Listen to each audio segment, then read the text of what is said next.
welcome again to another episode of the South Coast Footballholic podcast. I am joined again by none other than the man himself, Tim Gibson. How's things, Timmy? Yeah, not too bad, mate. Still doing uni assignments. No food poisoning this week? No, I've managed to stay with a clean bill of health, which is always positive. Excellent. What else have you been up to? We started our first week of online tutorials at uni, which was interesting. So back in the swing of work. So Yes. that's literally about it, to be honest, because there's not a lot to do when you're stuck inside your house all day. Yeah. I had a Zoom tutorial late yesterday and I had no idea they could do these breakout rooms. So we had we had a big group as a big class, and then we just broke off into these groups of 4. And then the tutor's just like, I'll drop in like 10 minutes and we'll go back to our normal group. And the tutor said, I'll drop in, see how you guys are going, then drop back out. And anyway, it got about 5 minutes in where we were just in our groups of 4. We chatted about everything. And then I'm just like, I'm just waiting for such and such to just pop out of nowhere and just give us the almightiest fright. And then one of my group mates was just like, she's already here. Nearly got caught there. Like I didn't say anything too bad, but back to business, shall we say? So this podcast as a whole, we've had a lot happening this last week. So about this time last week, I started off the show by thanking everyone for getting us to 100 likes on Facebook. But Timmy, I can confirm that last night we hit 400 on Facebook. So 416 now as we speak. How good's that? Mate, that's absolutely outrageous numbers, to be honest. I never anticipated growth this quickly, so it's really exciting times. We'd like to thank everyone for their support of this project that is, as we've said many times, just getting started, and keep voting on our competitions that we just began last week as well. So last week we ran a fan favourite IPL team competition from the last 5 years. So, and our winner was the reigning grand final champions, Corrimal's 2019 squad. So they beat Albion Park White Eagles' 2016 grand final winning squad in the finals. So that was interesting to see who the fans liked, what teams they've liked over the last couple of years. So over the 15 games or 15 polls, we had 2,670 votes. Now, for a little podcast that's just getting started, that's a massive show of support from the Illawarra. So thank you, everyone. But Timmy, we have a new competition that just got underway last night, which is even bigger. We do. We have 32 clubs from our representative teams all the way down to Community League, and they're competing to see who's the most popular club in the region. So since this comp has begun last night, we have already had an accumulative total of 4,519 votes in 15 hours, which is incredible. How good's that, Tim? Mate, it's really good. It's great to see that we do get this kind of support. You know, it's great to see people in the community. Obviously, there's not an awful lot to do with regards to Illawarra football, so it's pretty good that we're able to give, the fans something to talk about and to interact with. Yeah, give them a bit of competition as well. That's what we're missing at the moment. We've got nothing to watch, nothing to play, so it's very trying times. But we're trying our best to fill the void of competition, I guess. So thank you, Illawarra, and be sure to keep on following the competition on our Facebook, which is at the South Coast Footballholic Podcast. Now, we have a very special guest today, Tim. We have a media professional joining us. Our guest today is currently an SBS reporter and presenter, has been a part of Sky News and Channel 7. He was one of the masterminds behind the Football for Fireys charity game earlier this year and the FFA Cup charity game from last season.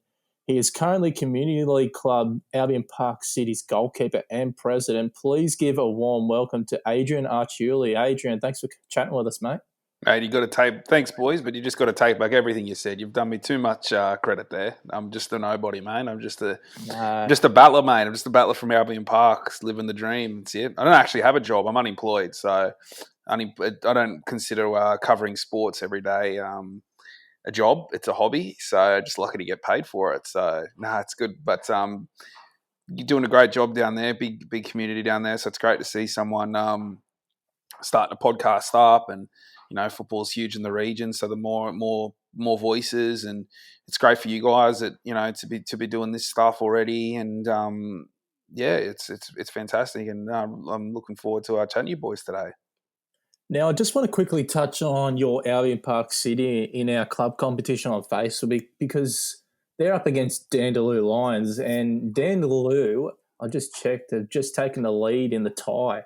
So they're up 51% to 49% at the moment because Albion Park had a blinding start. They were ahead by about 15%, but the old Dandaloo Lions have reeled them in. You might have to round the trips to vote. Yeah, mate, I only just noticed it yesterday. They'd full shared it on their page for a full day, so I'll have to rally the troops up. But that just says it all, you know. We just don't even have to share it, and we've got a legion of fans out there.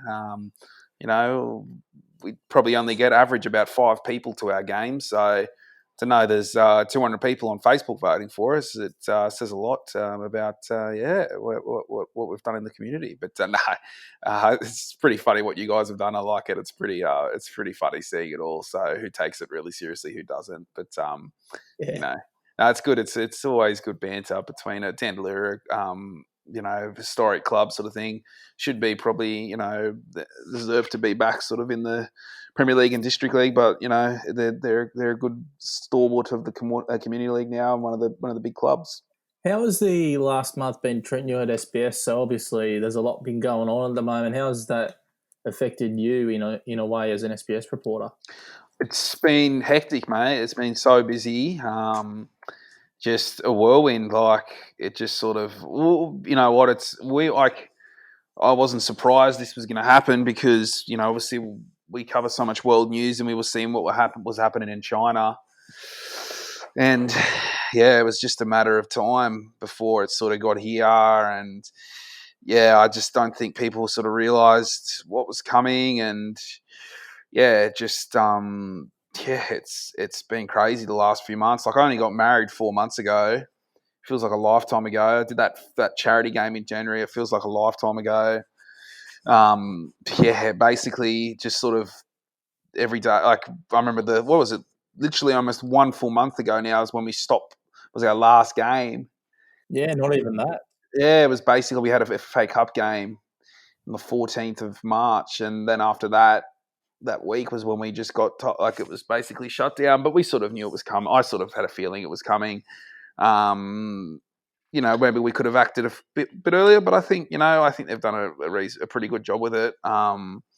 With it all, but work's been crazy. I've sort of been shifted into so obviously there's no sport now, so I've been doing a lot of news and a lot of new sort of sport corona related stories on different industries and different teams and players and how it's all affected. But it's been so busy for us. Obviously, we're an essential service, so we're still working, and then someone at our work caught it, and then we had to but it was all a bit crazy for a bit, but it was all fine because you have to be in contact with her for 15 minutes, and she was only basically able to pass it on a certain day. So it's all very interesting, but it's sort of been business as usual for me in the sense it's just our routines changed a bit. Instead of going to the gym after work, you've got to work out at home, and there was no one at work, which is great. Like usually at SBS, it's probably like 500, probably close to 1,000 people there at a day, and now there's probably like 70 to 100 people there. So it's great. There's no one on the roads, no traffic. It's been pretty full on. Like it doesn't really change. We've just been, instead of going down the road, a lot of our interviews are done via Skype and Zoom, and so for us, it's actually just got busier. So that's what happens when you're news. It's 365 days of the year, you never stop. So yeah, it's pretty full on. Well, it's fantastic to have a media professional as yourself on the show, and we hope you enjoy the conversations that are about to follow. So coming up next on the show, we're going to dive into Adrian's life as an SBS reporter now, a media professional, and as well as talking to him about his involvement with Football for Fire's charity match and the Football for Refugees charity match last season. Don't go anywhere. We'll be right back.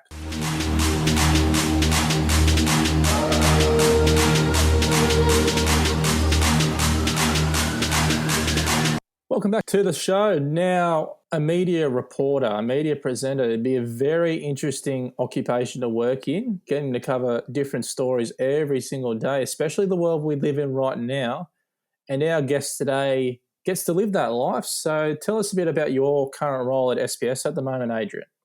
Yeah, so I'm a sport journalist, you would say. So I've basically been doing this now for what?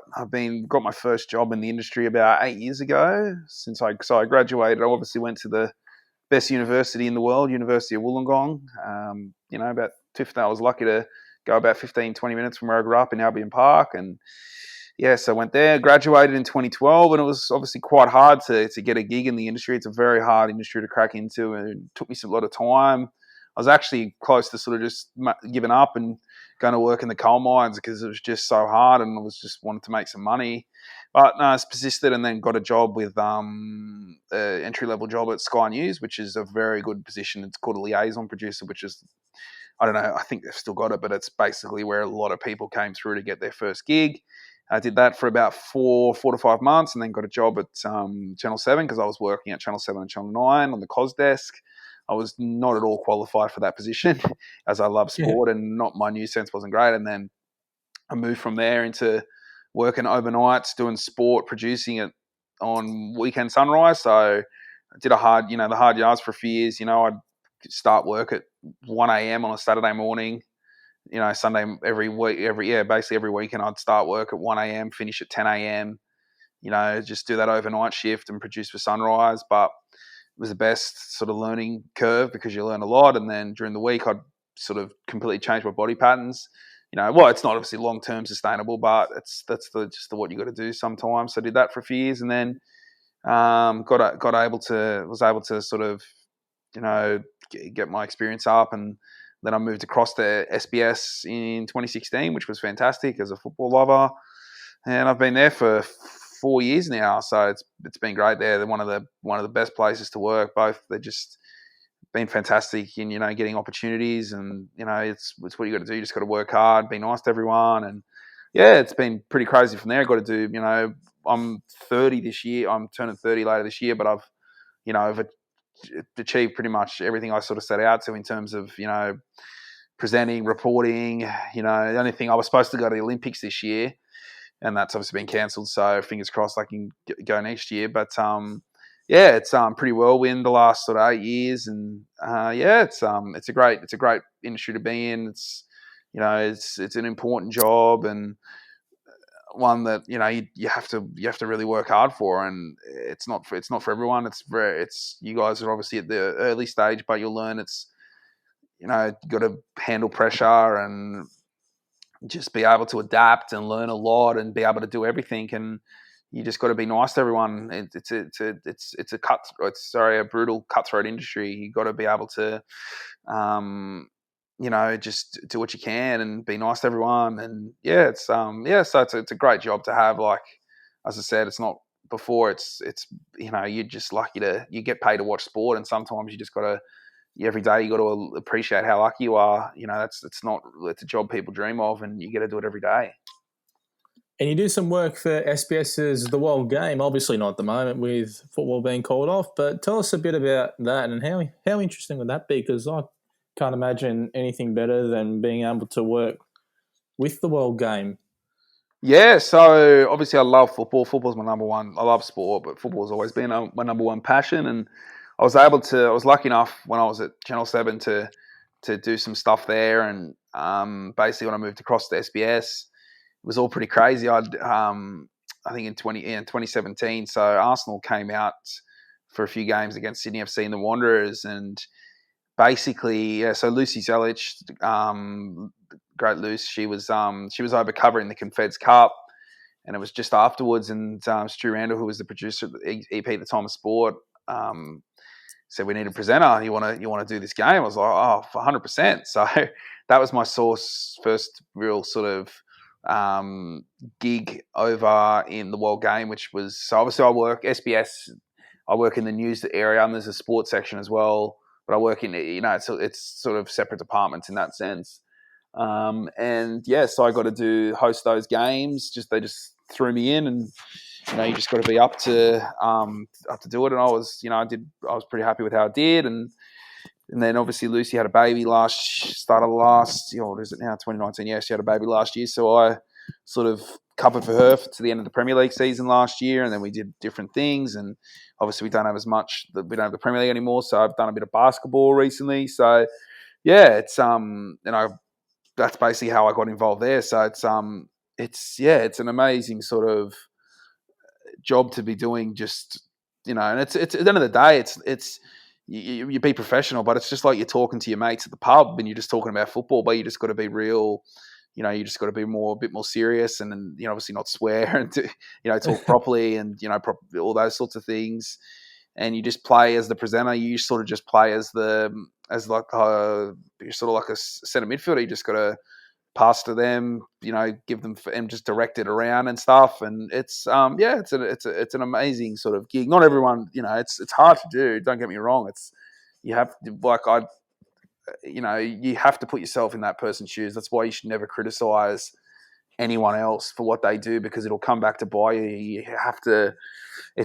People don't realize just how it's not easy just to stand there and talk in front of a camera. People struggle to even talk to other people, let alone knowing that you're on live and you got to think of something to say. It's so that's why people should never criticize someone that's doing it, because it's incredibly it's incredibly challenging. But people, you live for it. You live for live TV, the adrenaline rush, and it's something that people don't understand, just the sort of the behind the scenes stuff and what goes into it. Now, before we got on air, I asked you what got you into journalism, and you came back with a Year 8 assignment. Like you said, you love sport, but you said you were actually doing a Year 8 assignment when you decided it was what you wanted to do. Now, what type of assignment makes you want to become a sports reporter? Yeah, so it was in Year 8, and I was with my best mate Finn. We had to do a newspaper. It was like we had to make a fake newspaper sort of thing for an assignment.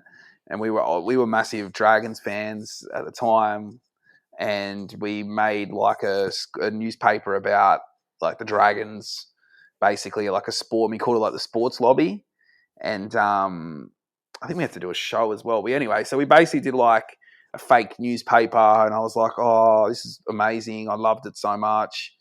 And then from there, my brother used to play church league soccer. And then I started just going to watch him play, and I would start writing like fake just match reports, and I loved it. I loved sport. I loved writing as well. Like my grammar's never been great. It's still not very good, but learn your grammar. You need it. But I just basically just learned on my own. I would just write. Match reports, and I did that assignment. It really got me into it. And then the year after was like I did like political journalism. There was a school newspaper I'd get involved with, and just evolved from there. Ended up doing work experience at the Mercury. Managed to get some articles published. Don't know how, but it all worked out pretty well. Just a bit of enthusiasm and just showing you're keen, and basically just all evolved from there. And then I got into uni. I didn't even have to, because basically I had early entry, so didn't even have to worry really about my UAI or anything like that. And it was just all sort of evolved from there. But I just loved sport, loved writing about it, loved talking about it, and it was just the perfect match. And but that's how it sort of started from there. I really wanted to I would just go around writing stories, and that was pretty much it. Any excuse to sort of do that, I was keen to do. Now, you said your favourite story that you've covered while being a reporter was Man City when they won the EPL at about mid-2019 now, so last season. Now, I remember that night quite vividly because I was a Liverpool fan and I was listening to Liverpool's radio while watching that City game. And I'll never forget when Brighton went in front, I just thought, like, this could actually happen. But obviously it wasn't meant to be. City went on winning the title about 90 minutes later. Just tell us about that night, because I do believe you were presenting for SBS that night. Yeah, so that's probably why it is, because I first started supporting, I'm 30 this year, so I started supporting Man City when I was 11. So in 2001, and then I was a kid just watching the World Game, and I'd get up to watch Man City play when I was like 14, 13, 15, and all those years of just watching them. And when they won the title, I was with my best mates and I went crazy. And then just to be able to be there, like when they win, you know what I mean? It's pretty cool in that sense that, you know, you just got to sit back and realize you did that after, you know, you grow up watching the team and, you know, you basically watch them all the time. And then, but to be able to do the broadcast is something that I like was pretty special. Like, you know what I mean? It's just not every day that you can do that, but also just given that I'd grown up wanting to do that, but watching it as well as a team I love, you know, just it has to be sort of the best thing. It's not really, I wasn't really covering it per se, but you know, just the fact that I was presenting it and, you know, anchoring something like that, it's you know, yeah, you just, that's sort of the stuff you dream of, but to actually live it out, not everyone gets that. So that was probably why, to me, just considering, you know, the previous title wins, I'd be watching it with my mates or something like that. Watching at home, you go watching games as a fan you do growing up, and then to be able to be there and doing that, it's just it's pretty special. Adrian, you spoken about their Man City winning the title as one of the I guess the highlights of your career. Are there any others that spring to mind? Oh, mate, there's too many, you know. I think every day is a highlight in that sense. We do so many different stories at SBS, and it's crazy. It's funny, like, you know, fingers crossed, boys, you know, you'll get to do the same thing, but it's just every day is something different, and that's the beauty of the job. It's every day is a new day, and something else happens in the industry, and you just basically, there's just so many stick out for me. Just, you know, when I was at 7, I was helping out Jimmy Wilson when they were doing the friendlies there, so I got to do a lot of that. I got to interview players and, you know, meet players and just stuff that you dream of. And then, you know, at SBS, it's the same thing. We've had games as well. Even, you know, working with someone like Fozzie and becoming good friends with him, someone who I grew up sort of idolising. It's just, you have to sort of just pinch yourself sometimes. So every sort of day, we do so many great stories. So it's hard for me just to pick one because there's so many we do, you know, and it'd be remiss of me to sort of do that because there's so much good sport, there's so much fun, there's so much stuff that we do that's so enjoyable, and for me, every story we tell is a highlight because, you know, we have a platform that unfortunately some others are unable to have. Just got to further follow up on the highlights. I think, especially for me as a young kid, thinking about, you know, what would you say is more satisfying for you, completing an achievement that you set as a goal, or maybe an opportunity that just sprung out of nowhere? What would you say sort of is a better highlight for you, I guess, in your line of journalism? Oh, it's a hard one. I would say, yeah, just probably fulfilling a dream. You have to be just, you know, that's what all life's about, you know. And if you can do that, you know, I'm just, as I said, like, I was never, you know, I went to Wollongong Uni. I was never the smartest kid, never have been in terms of marks and all that sort of stuff. But I've always been, you know, sort of trying to make up with that with my, you know, determination and enthusiasm and ambition, and that's sort of what I sit back and appreciate the most. Is you just learning every day. You know, you never. I'm only, as I said, I've been working 8 years now, but you're still learning something every day in the industry. That's the problem. You never know everything, and that for me is one of the best things. So I think probably that would be the highlight.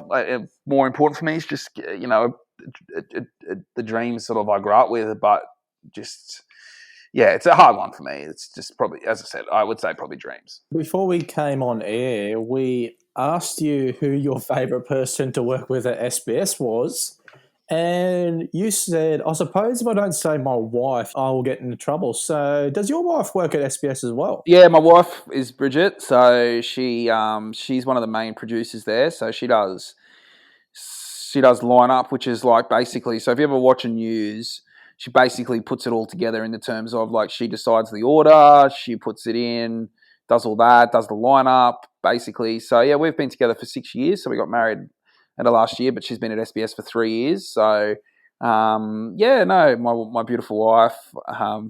There's a lot of great people there, but obviously, you know, getting to work with your wife, people think it's, you know, it's different, it's fun, but it's such a good environment that, you know, we just take the mickey out of each other all day, and we're pretty relaxed. It's a really relaxed place to work in terms of, you know, newsrooms are just hectic, and you have to be really under. It's like the other night, for example, like there's a big day in terms of the George Pell, a decision made, and that was just crazy in the newsroom. It's just people running around. Is this getting to air? Is this not getting to air? But no, it's great, and yeah. So we've been together for 6 years. We met when I was working at Channel 7, and she was actually working as a liaison, which was what I used to do, which was quite funny. But yeah, it's a great place. There's so many great people there to work with. You work with legends of the industry, and we're very lucky. Even Michael Tomalaris, does the cycling. He was our MC at our wedding, which was lovely, and we're just lucky to be friends with so many of them. And but my wife, it's it's great. It's cool being able to go to work with your wife, but sometimes it's fun. Sometimes we get along really well, so we don't we never really like that. So I have to say my wife by far. You touched on legends of the industry. What's it like working with guys of the caliber of, say, Craig Foster's, Michael Bridges you used to work with, he's at Optus now, and Lucy Zelich? What's it like working with figures like that? Oh, it's funny. You sort of just become mates with them. They're not like, you sort of become, it's weird. You become friends with them, and you got to just, they're just down to earth people at the end of the day. Like they've obviously achieved a lot, but they respect you if you're just a normal person, and there's no BS about you. You just got to be a normal, they respect. At the end of the day, these guys are just normal people themselves. They've obviously achieved a lot, but that's the great thing about them. There's no sort of ego. There's none of that about them. They just, as I said, they just love the game. They love what they do. It's been pretty cool, and becoming friends with those guys as well as colleagues. It's pretty amazing how obviously someone like Lucy, she's only 33, a few years older than me, so we're a bit similar in that sense. But guys like Foz and Bridgie who have played and done at the highest levels, it's a bit funny when I work with those guys, but they love it, and you become mates with them, and it's pretty surreal, but they are just down to earth people, normal guys, and that's just how you got to. It's how you got to be, and you just enjoy what you do with them, and they're just there's a lot of great people, a lot of these sportsmen, they love it as much as you do. So that's how I would probably surmise it, and you make great friendships out of it. Well, that was very interesting to hear the stories of somebody within the media industry and the football industry as well. Don't go anywhere. We'll be right back. We're going to be touching on Adrian's role in the charity games that have recently happened with Albion Park City when they played Coniston and when they played the Wolves earlier in the year in the Fires charity match. Don't go anywhere. Keep listening.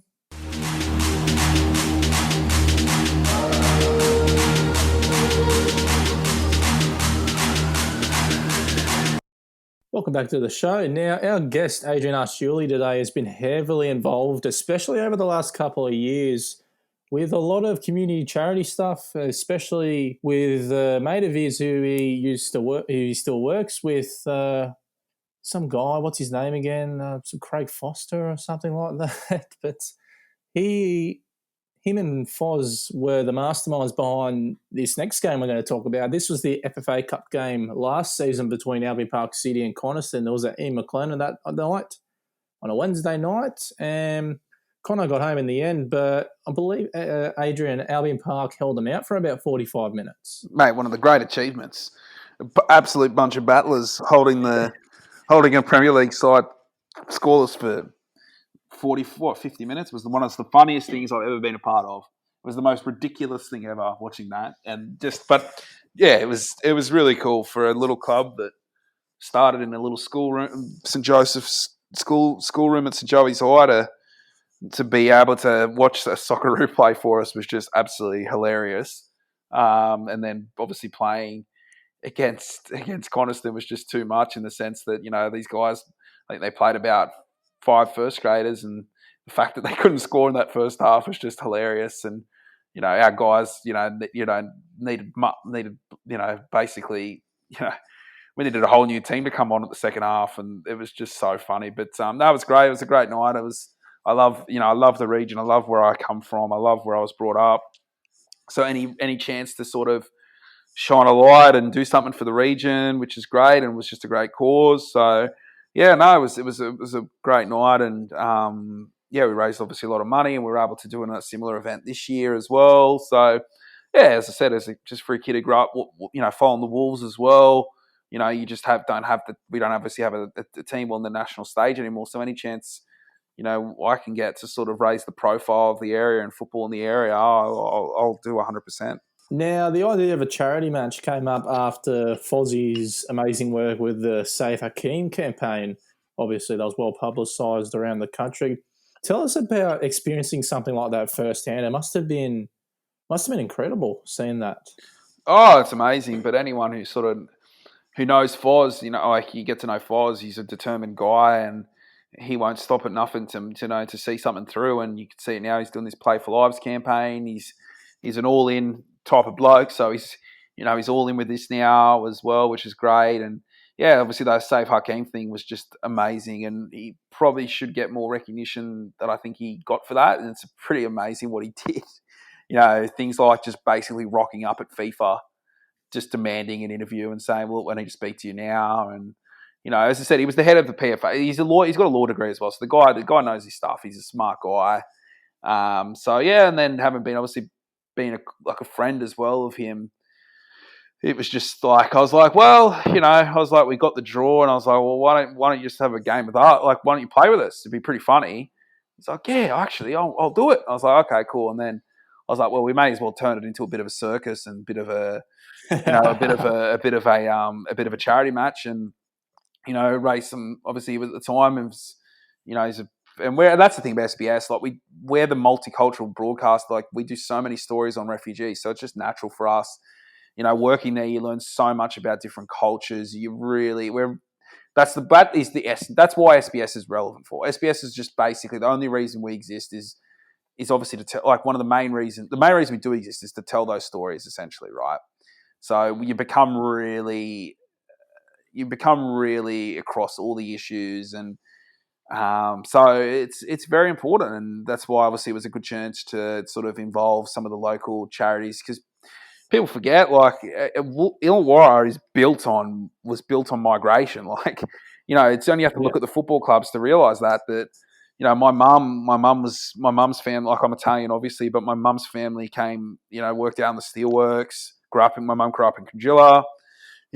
There's so many different nationalities there. People don't realise it's such a diverse region. So it's very important that we sort of remind what our history was built on as well. And there's obviously a new wave of refugees that have come from different regions, places like Syria and stuff. So it's good to sort of be able to shine a spotlight, and that's what we did. We've built a good relationship with a company called Scarf, which is a local refugee sort of charity down there, and we do a lot of work when we can with them. So yeah, it's great. You feel really good when you can give back to your community like that. Yeah, that's exactly right. I've had some experience with refugees over the last couple of years as well. I helped run the refugee program with MCCI and Football South Coast over the last couple of years. So at the start, it was about a couple of years, 2-3 years ago now, we began this program, MCCI and Football South Coast, and pretty much got that up and running, got some funding from the IMB Bank. It started up, I remember the first session, there was about 8 people. Then come a couple of weeks later, there was a good 40 people or odd. There's about 60 people that turn up there every Thursday arvo now when football's back on, obviously.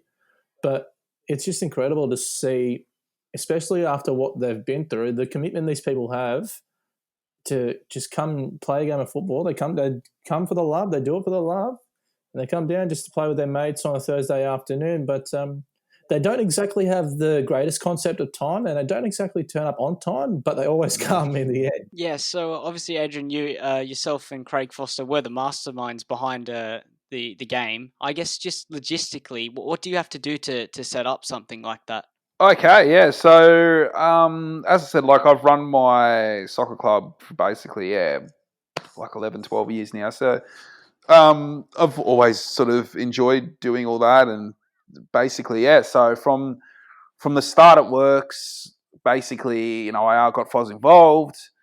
I was like, okay, Foz wants to play, so you got to go about getting him registered. Then I was like, okay, we should get some charities on board, finding the charities we're going to support, getting in contact with them, getting in contact with different, just basically different people, and it sort of just evolves from there. It's hard to sort of like, it's so much that goes into it, but you love doing it, and then it's promoting the game, getting different people involved. Oh yeah, we're like, why don't we stream it? Getting someone involved to stream the game. It's pretty much, finding a ground. It's like, okay, well, we'll just play it in McLennan Park. Just things like that, really. And then, obviously we were like, oh, why don't we get special kits made? Oh, why don't we do this? Why don't we get sponsors? You just got to ring up. It's pretty much it. You just ring around. That's pretty much how it all works, really. I know it's sort of, there is so much meat to it. Like, if I was to get into details, I'd be here for hours because there is a lot that goes into it, but, you love doing it, and that's what I love it in the sense. And then, you go out on the pitch and play, basically. You get all the boys, registered, and it's all pretty, when it's at that level, it's pretty, as I said, it's pretty laid back. It's just, as I said, it's just a lot of networking, just getting a lot of people involved, wanting to help out, and going from there and finding sponsors and what you can give them. That's pretty much how it works. And then it's a whirlwind how it all works. How much money did you guys end up raising on the night? That night was just over 10,000, and wow. Which was fantastic. So we had,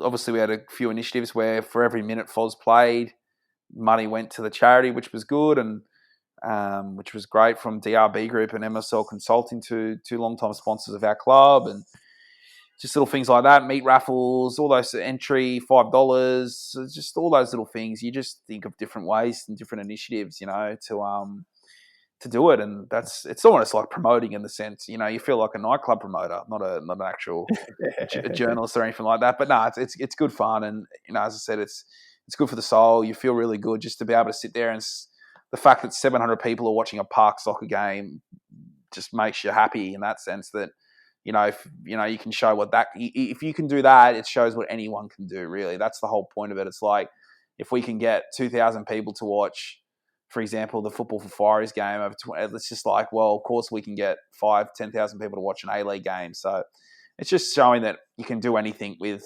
honestly, as I said, like in the space of 2 weeks, basically organising something if you really want to do it. Now, you touched on Foz, where every minute he played, a certain amount of money was going to get donated. How was Foz keeping up when the game was winding down, like your 80th minute, 85th minute? Oh, he was struggling. He was struggling. Yeah, he was struggling. So funny, I threw a water bottle into the field. It was pretty funny. And he started having a drink, which was quite funny. And then it was really funny. Some of the Conno players were getting a bit lippy at the end. Or not lippy, but one of them scored a goal and celebrated. I'm like, mate, what are you doing? Like, what are you doing? You're playing against, if you can't score against a park football team that's had 2 training sessions, you've played 7 preseason games, just, relax, mate. You know what I mean? Like, we just, like, honestly, it was the funniest thing ever, just because obviously we didn't care at all what the result was, because we knew we were going to lose. So just to be able to, like, have kept them scores for 45 minutes was just hilarious, because they were so frustrated. And we were like, yep, the game's won. We've done enough. So, you know what I mean? So, no, it was just a cool experience for the lads. And, the Fireys one was just even funner, because it was just such a cool mix of the Socceroos and then a mix of my guys as well, which was great. Like, one of my best mates, he's probably 110, 115 kilos, comes on for the last 15 minutes of the game, and he's running around with Socceroos. It was just too much, That's what it was fun for, because that's the whole beauty of it. So those little things, that's what makes it for me. Just seeing those guys, your club, everyone loves football, and to have like a little club and just, be able to do those sorts of things is just makes it 100 times, more enjoyable. Yeah, I remember I was at training the night the refugee charity game was on. I remember getting home, parking the car. The first thing I did was get the phone out, get on Bar TV Sports, and I looked at the score at the time. It was 0 at the time. I thought, oh, geez, 0-0. Foz must be doing wonders. The good players, though, they may not be as physically strong as when they get older, but boy, with a guy like Foz, you can tell when they've got a smart football brain, they're pretty switched on with that. And Foz definitely has that football brain. He's very football intelligent. Speaking of Foz as well, you and Foz have done a lot of work together. Tell us some about a couple. I know he does a lot, but tell us some of the couple initiatives and great work that Foz does in the community, in particular with the refugees. Oh, he's amazing, mate. You can just see what he's doing now with Play for Lives. You know, he's basically started this whole campaign himself, and it's evolved into just a crazy thing where he's got, you know, different organisations, different sports involved. He's going around. He's been working at, you know, volunteering at Addison Road in community centre in Marrickville.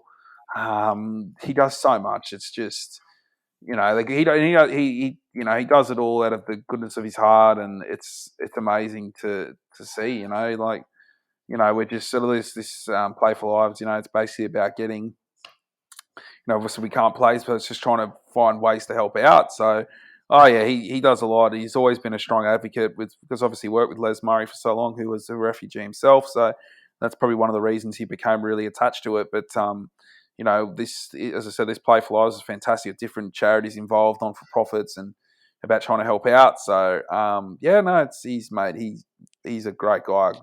He's got a heart of gold, that guy. So you know, can't speak highly of him enough. Yeah, you touched on the Play for Lives. If anyone wants to support in these tough times, just search up the hashtag Play for Lives. Go on Facebook, Insta, Twitter, all sorts. Go and have a look, see who's helping out, how you can help, and be sure to help those in need in this time. Now, coming up next, touched on this FFA Cup charity game. We're now going to touch on the event that was earlier in this year, the Football for Fireys charity game. Almost everyone in the community was there that day, but we're going to hear a couple of stories just from behind the scenes from the players' viewpoint. Back in a sec.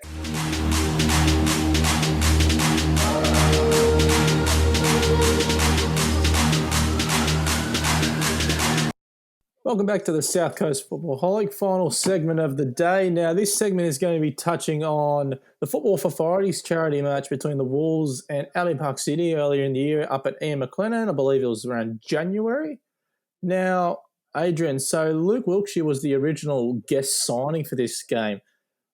I want to know, in the matter of a couple of weeks, how on earth did it go just from having Wilkshire, player of his calibre, to just having an all-star lineup full of ex-internationals and even Robbie Farah, retired NRL player? How on earth did that just happen so quickly? Yeah, well, so basically, I remember like I was obviously working through the New Year's, which feels like a lifetime ago now. I was just seeing all the devastation with the bushfires, and I was just like, you know, you feel powerless, you can't do anything. So I was like, all right, I've got to do something. I was like, all right, so I rung Lukey probably about 2 weeks before, and I said, hey, why don't we have a game and you just play for our boys, and you know, it'll be a sort of a charity game, and it'll be pretty funny, you know, and you know, you can just use it as your first preseason game, and yeah, and then basically, he got the idea. He's like, well, why don't we get more of the guys involved? And then basically, originally, he's like, I'll ring around,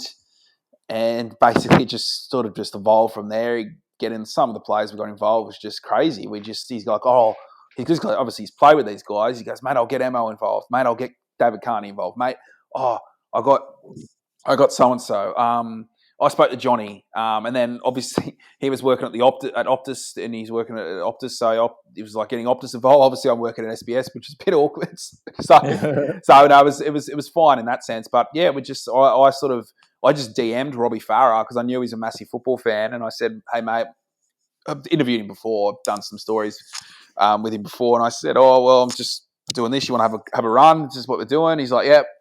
And then we were just thinking about different sports, and you know, we almost got Adam Goods to play, but he had something on. Adam Goods, wow. Steve Waugh. So people don't realise, but Adam Goods was obviously a gun. Steve Waugh, especially him and Mark, were gun soccer players when they were younger. Steve Waugh was a gun soccer player, so he had to go to India, unfortunately, for something. So we almost had him.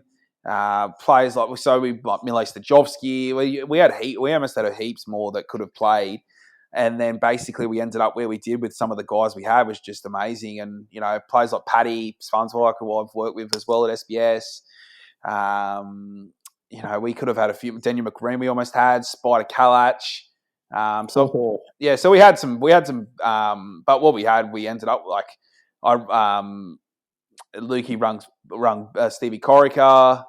So we were able to get guys in Sydney as well. Frank Farina was supposed to come down, and then his flight got cancelled that day, which was unfortunate. We just basically rung around, tried to find different people.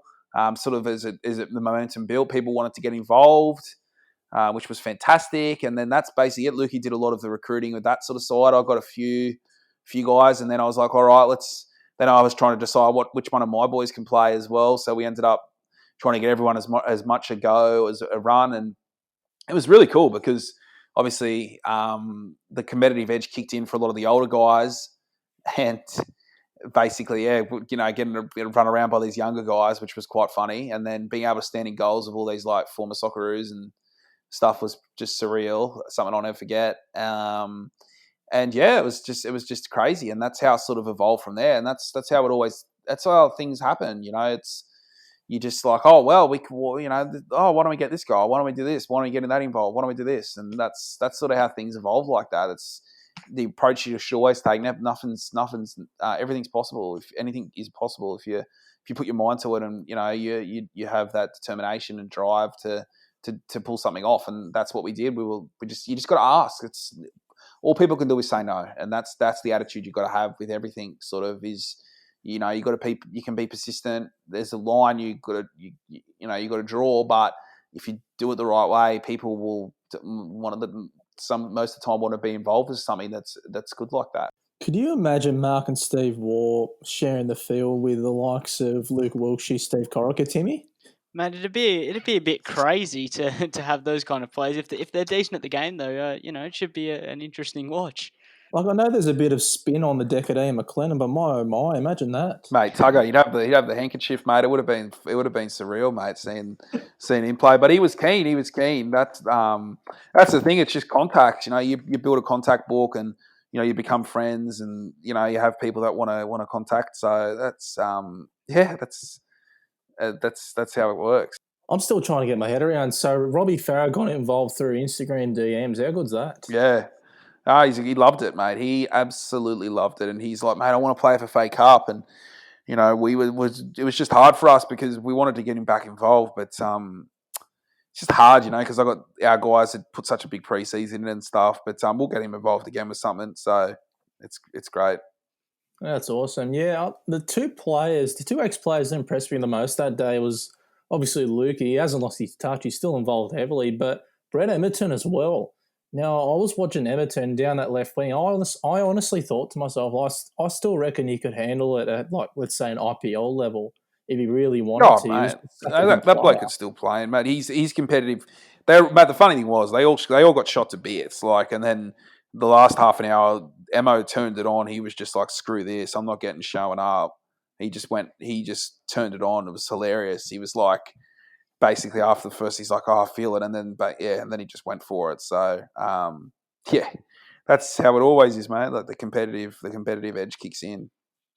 What to think, if you had that team 10 years ago, my, you guys could have done some damage. Oh, mate, it was like 400 caps. It was amazing. But unfortunately, they don't get an official Albion Park City FC cap because it was a friendly match. So, no. Unfortunate for them. But Fozzie's got a cap number, obviously playing a competitive game, but it was good. It was great. So yeah.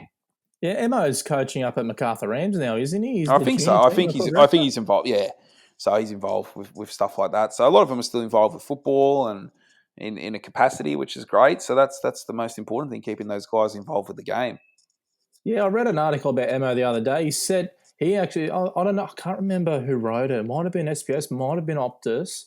And like Emo said, like his under-9s team he's got now and coaching as a whole, that's rekindled his love for the game. Obviously, playing at a high level so many years takes its toll on you. But I believe his words, he said that his love for the game's just been rekindled just by coaching and seeing his MacArthur Rams team, because that's where he began as well. So he's just kind of looking from his own eyes as to what it was like for him as a kid, which is it's fantastic as well. So just a quick trivial question: who was your favourite guest player in that squad, and why would that be? Jeez, I don't want to pick anyone. No, they're all. It's really funny. Oh man, now you got me stuck. Who would be the one I wanted to play with the most when I was a kid? It's funny because Sasha Petrovsky played, and I remember one time when I went to Win Stadium and I gave him a spray in the crowd. I was giving it to him. That was when I was like 17, and now you look back and it's like, oh, what was I thinking? But that was pretty funny. What was the spray? Oh, mate, I don't know why. I have no idea. I was just a young football fan and an idiot with too out of a mouth. I was just like, mate, I don't know. I can't remember. But I'm trying to think, mate. Oh, the favourite to play with. Lubo Milicevic was the best by far because he's just an enigma of a person. He's a character. But yeah, as I said, look, it's hard to pick. You just got to sit back and say, these guys are the ones you grew up, idolizing, and they, helped, nurture your love of the game, and you've just been able to share the field with them, obviously at a different stage in their careers. But you could just got to look at it like that. What were some of your highlights and favourite moments from that day? Oh, making a few decent saves, and then people thinking that I was actually a decent goalkeeper was probably the funniest. And when someone goes, "Oh, yeah, I used to play," I was like, "Yeah, well, I actually used to play quite. I actually was a goalkeeper, and then I play on the flight. I sort of play on the field now. So that was pretty cool in that sense, being able to do that again. That was probably the funniest. Just and just seeing my best mate Scoff, who that's the story behind it. Like he's a coal miner. Used to we made his own fake business so he could be the major sponsor once, and he would sponsor us. And then to see him out there running around, with those guys, it's just too much. And that's what's, life's all about. Well, I hope the ATO's not listening. He had a fake business, did he? Yeah, fake business, Coffee Enterprises. The best was one day he got so drunk at a game, they had to kick him out. And we said, oh, we don't know the guy. And then someone goes, isn't his logo on your shirt? And I'm like, we're like, good point. I was like, well, we don't know. Nah, if it's, So basically, it's just we used to have like a bit of fun with it all, but that's how it evolves. That's the memories you make. Now, you touched on the community coming together for a great cause like that earlier in the year. I, for one, have never seen in McLennan Park so full of cars. It was just like gridlock out there. It was fantastic. Oh, mate, it was fantastic. And that's just, as I said, if we can get more than 2,000 people there just to watch a park football, a bunch of old Socceroos, obviously, but to see that just shows what we can achieve, and that's the future. So we just got to look at it like that. Well, Adrian, it's been fantastic listening to some of your stories around your life in general and football in general. Keep up the good work as well. We thank you so much for coming on, supporting this little podcast, only getting bigger.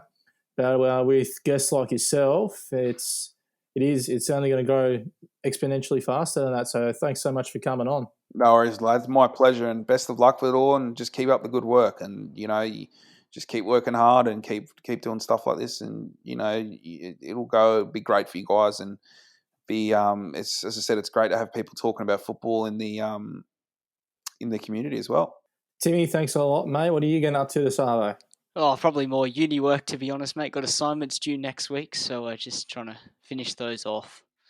You're a bit boring, aren't you? Yeah, not many interesting stories here. No worries, Timmy. You'll stay safe, boys. Be sure to follow us on Facebook at the South Coast Footballholic. Instagram is South Coast Footballholic, and Twitter is at SC Footballholic. Be sure to get on our Facebook competition as well. Get voting for your favourite club. At the moment, we are absolutely smashing it with the votes. So keep the support coming. Your favourite club, keep it going. We will see you guys next week.